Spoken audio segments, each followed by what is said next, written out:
So friends, we are going to learn something called collocation, right?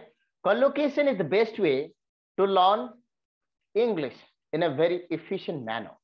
I've already informed you, collocation is just like copying the native speaker. Nothing else. It is just like another way you can say, I want to copy the native speaker. But what is more important, let me tell you that whenever you are trying to speak any language, if you know three things, what do you know? Three things only. What are the things?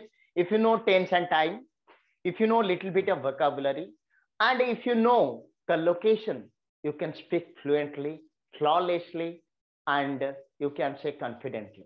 Three things is possible if you know collocation. Collocation is an addition of knowing the time and tense. You know time and tense, like what are the structures, how can you use it? A lot of structures I've given you. That is something comes under time and tense, right? And you know little bit of vocabulary. Even you know 100 or 110, 200 vocabulary, that you have all you have, right? And the third things I would like to inform you, my friends, that is called collocation. You cannot simply ignore collocation. Collocation is something cupping in a layman's language. You can say it is something called cupping foreigners, the way they speak English, the way they write English, the way they use English in a day-to-day life, because that's their mother tongue, right? And we cannot challenge. Simply, we cannot challenge why this happens. You cannot say me, sir, I'm doing mistake and I'm making mistake. Why, sir, I'm doing mistake will be wrong? Because I've already given a lot of explanation, my friends. What is the explanation? The explanation is that the moment you say that something is wrong means on the basis of collocation, that is the usual process. That is the natural process how a foreigner or native speaker use this kind of words. Okay. So today I am going to tell something about the collocation, which that's quite interesting. And most of the, I feel that like most of the situations you are using it very wrongly. So let's try to rectify your mistake. What is that? We are going to learn something called collocation with say.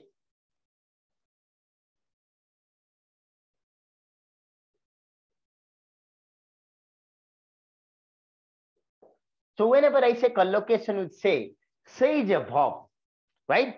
Say is a verb. And what is that verb? The verb is something called collocation. Collocation is a verb. Sorry, I mean say is a verb. And we have three forms. Something called say, say. This is called V1, this is called V2, and this is called V3. Okay. So what is say actually? There are different kind of verbs are there to express your thoughts whenever you are trying to open your mouth and utter any words. Suppose I say, hi guys, that means obviously I say something or I speak something, I tell something, I talk something, right? So remember, whenever you open your mouth, normally four kind of very prominent, verbs you use. Okay. What are the words that? Let me tell you something here. So whenever you open your mouth, what we are exactly doing? We are opening our mouth and uttering few words. Open your mouth and utter words.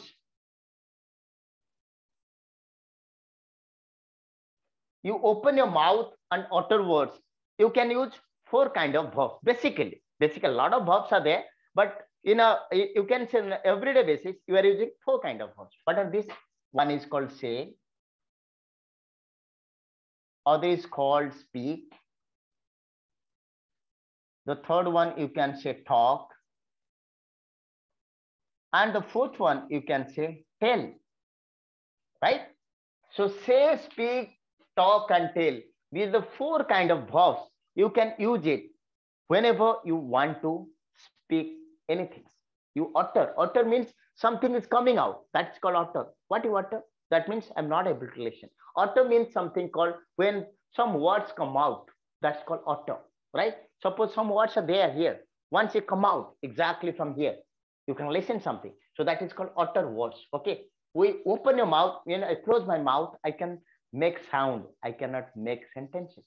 If you say, sir, also whenever you close your mouth, we can do like that. But that is something called not words actually. This is sound you can say. You can produce sound. That is that we may not understand. But here we are trying to find out the words. You are trying to make sentences.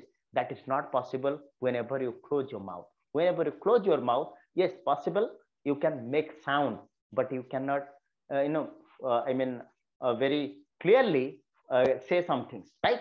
So whenever you open your mouth and utter words, you can use say, speak, and talk or tell. They're the four words you kind of verbs you can use, right? But today we are trying to find out the verb say, and we'll try to what are the words that say takes whenever you want to say something, right? So there are some natural collocation. Let's study something that collocation. So this is very interesting, my friends. Obviously, you are going to appreciate the things because a lot of things you are making mistake already. You can find it out today. Say, right? Say is the verb, right? Whenever I say is the verb, there are some verbs called, there are some words called. What are the words? Something called something, nothing, and the third is called anything.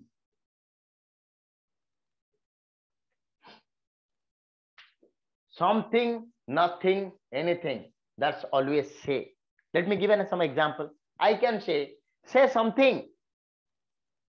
Say something. Why you suppose Ashish is always dumb. He's not speaking anything. So I can, he's my friend. I can say, Ashish, what happens today? Say something. Don't say tell something. Wrong. Look, if I say like this, tell something. You say it's okay, sir. No, it's completely wrong. This is completely wrong. He's telling something wrong. He's saying something. He's saying something. You can say something here. You are always using, but you are making mistake. Right? This will be correct. Because say is the verb. And what are the something, nothing, anything? This is used in positive sense, positive sentence. Nothing means it's always negative. And anything. Is there anything? Is there anything that you have to say? You have to say. Anything you have to say? Yeah. Say. Not speak, tell, talk, nothing like that. Okay. You can say, he said nothing.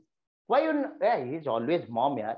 He says nothing in the class every time. Suppose so my teachers comes and complain to my father. Oh, sir, your son doesn't say anything. He does say nothing. Is anything to say? Something to say?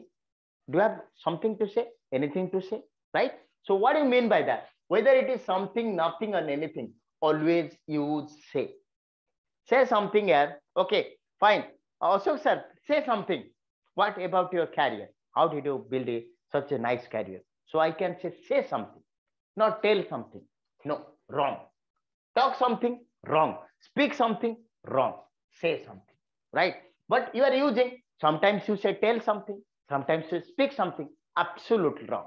That's why it will, that whenever you're trying to learn collocation, it is something called very vital to improve your communication skill in the right way. It is going to give you an error-free career in spoken English or written communication also. This is vital both in, I mean, you can use same for collocation is something. It's not only useful in spoken English, but also in written communication. Believe me, my friends. If I'm going to write a mail, don't think that you are not using collocation there. Use collocation. This is good for communication, means you can improve both in written communication and spoken English, right? So something called something, nothing, and anything you can use. Always say something. Sir, you are saying something. Oh, okay, fine. Like Swagatika ma'am, you are saying something. Ah, yes, sir. Yes. What is that? No, you are saying something that time. I forgot. I saying something. Saying something. No, you are telling something wrong. Look, it looks very natural. I already inform you. I doing a mistake. I do a lot of mistake. I make a lot of mistake. For you, I do mistake. It's always correct, but it's absolutely wrong as for the collocation. Exactly. You have to rectify. Let me tell you, you have to rectify means you have to rectify. There's nothing called if and but. No ifs and buts. Rectify means rectify, because this is, my dear friend, let me remind you, this is not your mother tongue. That is their mother tongue. Their means native speaker. Native speaker is like this. Then why should you pluck a quarrel or something like that? You will go for a argumentative way. Why it is not correct? No, don't be argumentative. Follow it. That from today onwards, don't, if something, nothing, anything, there always you are using, right? Always with say. Say something. He has nothing. You have nothing to say, right, guys? Is there anything else that you want to say? Want to say, not tell. Want to say. Is there anything else that you want to tell? No, wrong. Say, right? So remember, it is whether, that's why tell something. No, say something. Say something, right? So this is already clear to you. The next one, let me something called, some are the greeting words. What are the greeting words? Whenever you greet somebody, what are the greeting words? Let me tell you, there are so many greeting words are there in our day-to-day life. Good morning, good afternoon, good evening. These are called the greeting words. Whenever you meet somebody inappropriately in your day-to-day life, you can say that something called good morning. The same thing's happening to everybody, right? Something called good afternoon. Are you enjoying, guys? What happens? You become so sluggish, everybody?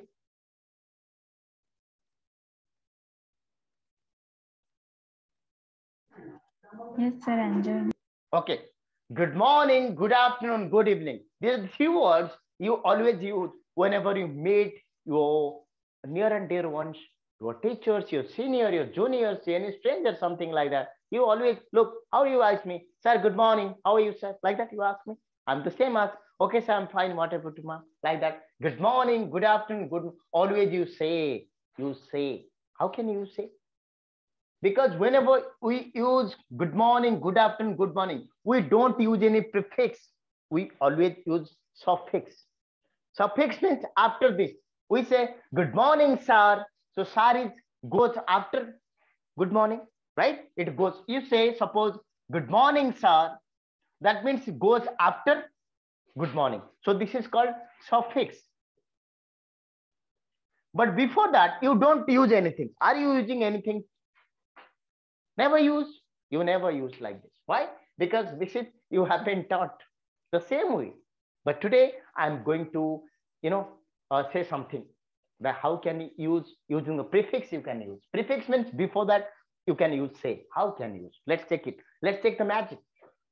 This is something called suffix, and the prefix is something that you use before these things, and these are called the greetings words. These are called the greetings words. What is greeting words? Whenever you greet somebody based on the time period of the day, you greet somebody, good morning, sir. Whenever going to office, you say good morning. If your colleagues is there, he comes in the afternoon, you say good afternoon, where are you? I was missing you, right? In the evening somebody calls you, like, if Sir Ramnath calls him, then he will call me, or I'm going, sir, good morning, what happens? Is there anything else I can help you out?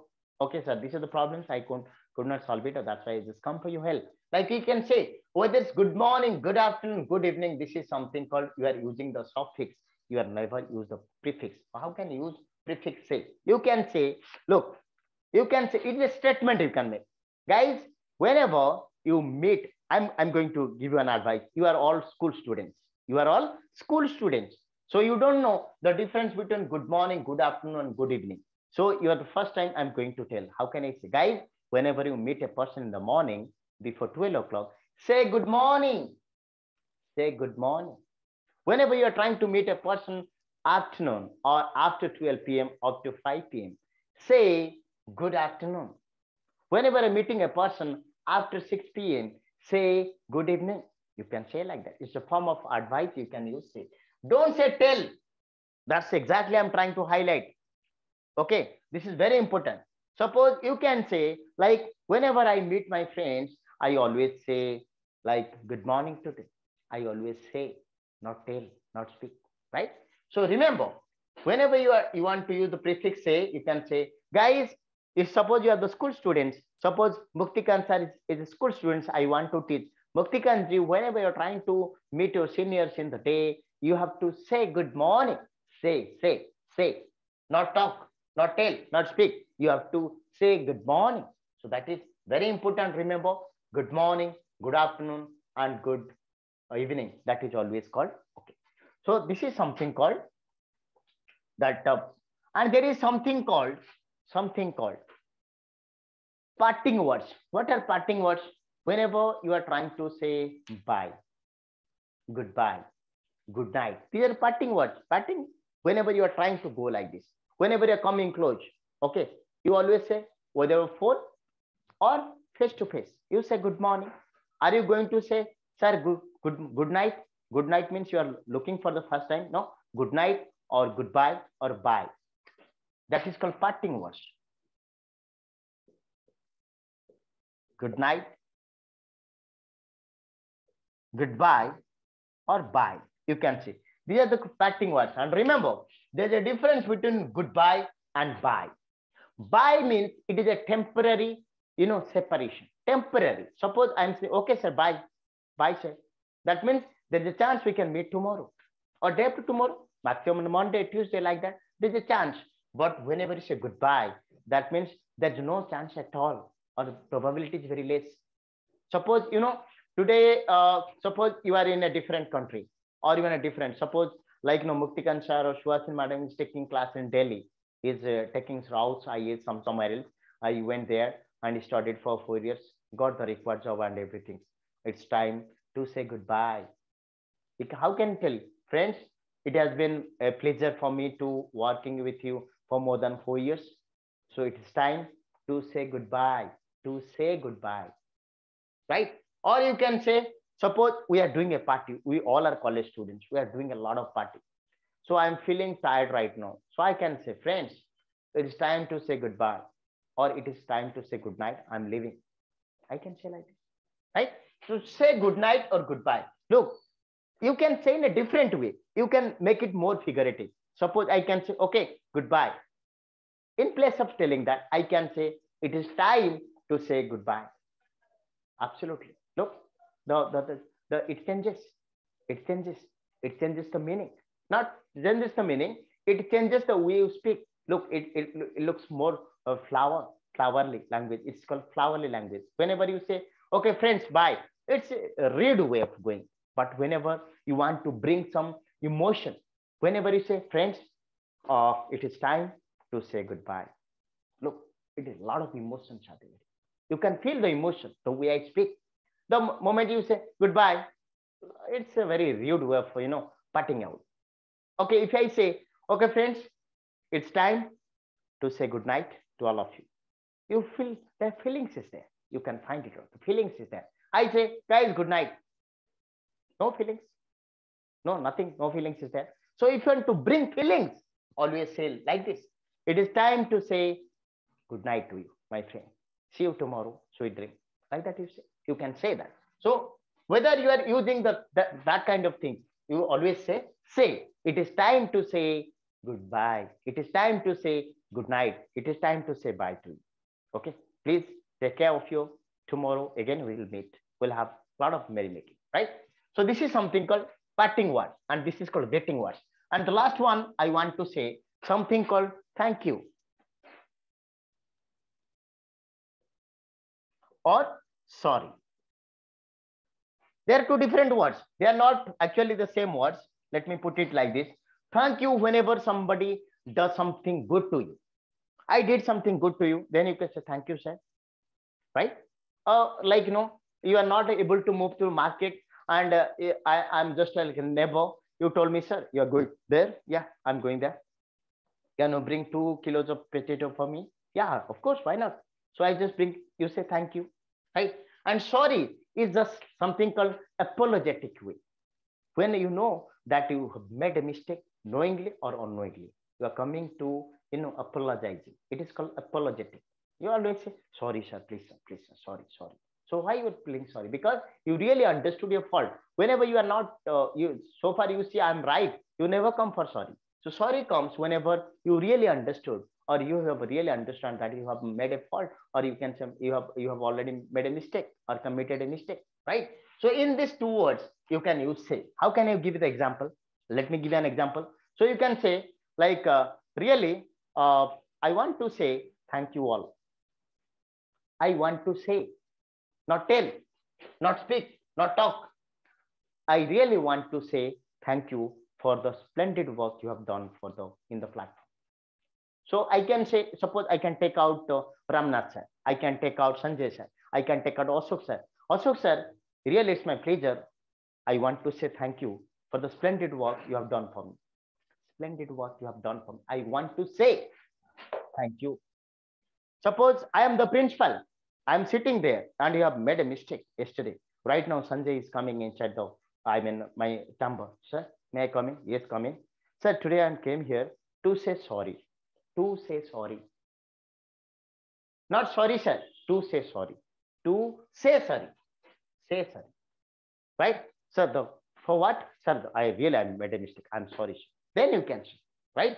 So look at the things. You can use in a different way. You can, that is, it's more figurative and it really touches you. You can say, sir, like, today I'm here to say sorry, sir. Look how it gives a kind of, it's just more polite way and you're trying to convince somebody.